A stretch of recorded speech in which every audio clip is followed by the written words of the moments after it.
কংগ্ৰেছে এপিনে ৰিজাৰ্ভেশ্যনক লৈ পেলাই ভাৰতীয় জনতা পাৰ্টিয়ে ৰিজাৰ্ভেশ্যন চেজ কৰিব বুলি কয়, কিন্তু আসল এই ৰিজাৰ্ভেশ্যন চেজ কৰাৰ মানসিকতা ৰখা পাৰ্টিটো হৈছে কংগ্ৰেছ। কাৰণ 1990 চনত ৰাজীৱ গান্ধীয়ে 1988 চনতে ৰাজীৱ গান্ধীয়ে কৈ গৈছিল স্পষ্টভাৱে যে যিসকলে ৰিজাৰ্ভেশ্যনৰ জৰিয়তে চাকৰি পায় সেইসকলক চাকৰি দিয়া মানে অযোগ্যজনক প্ৰমোট কৰা হ'ব। মণ্ডল কমিশ্যনক আটাইতকৈ বেছি এগেইনষ্ট কৰা পাৰ্টিটোৱে আছিল মণ্ডল আয়োগক কংগ্ৰেছ পাৰ্টি।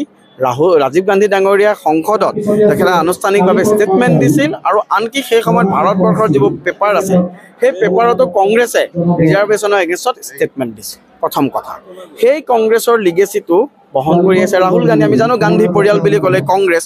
সেই ৰাহুল গান্ধীয়ে আজিৰ দিনত দেখুৱাবৰ কাৰণে তেখেতসকলে সংবিধানখন লয়, কিন্তু এই কংগ্ৰেছে আজিৰ দিনত ৰাহুল গান্ধীয়ে নকয় যে তেওঁলোকৰ দিনত কিহৰ কাৰণে ৭৫ বাৰ সংবিধান সংশোধন কৰা হৈছে। এই ৰাহুল গান্ধী কিন্তু নিমাত যেতিয়া আমি সোধোঁ যে 1956 চনতে সেই সময়ত নিৰ্বাচিত কংগ্ৰেছৰ যিখন কমিউনিষ্টৰ যিখন কেৰালা গভৰ্ণমেণ্ট আছিল তেওঁৰ ককাও জৱাহৰলাল নেহৰু কিহৰ কাৰণে ভাঙি দিছিল, কিহৰ কাৰণে কংগ্ৰেছে 88 বা 356 প্ৰয়োগ কৰি পেলাই সেই সময় বিভিন্ন সময়ত নিৰ্বাচিত ৰাজ্যিক চৰকাৰসমূহ ভাঙি দিছিল। এই কংগ্ৰেছে ইমাৰ্জেঞ্চি ইম্প'জ কৰিছে।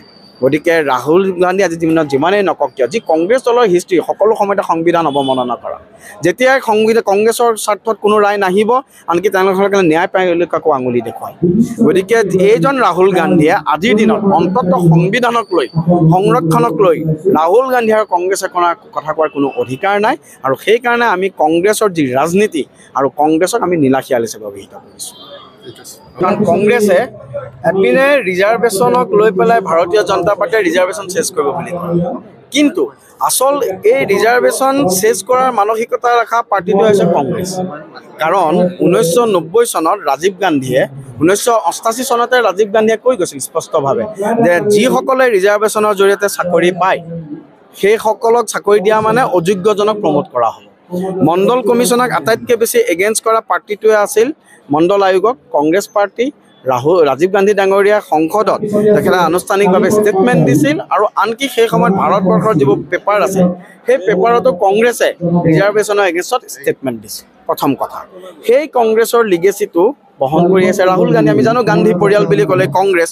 সেই ৰাহুল গান্ধীয়ে আজিৰ দিনত দেখুৱাবৰ কাৰণে তেখেতসকলে সংবিধানখন লয়, কিন্তু এই কংগ্ৰেছে আজিৰ দিনত ৰাহুল গান্ধীয়ে নকয় যে তেওঁলোকৰ দিনত কিহৰ কাৰণে ৭৫ বাৰ সংবিধান সংশোধন কৰা হৈছে।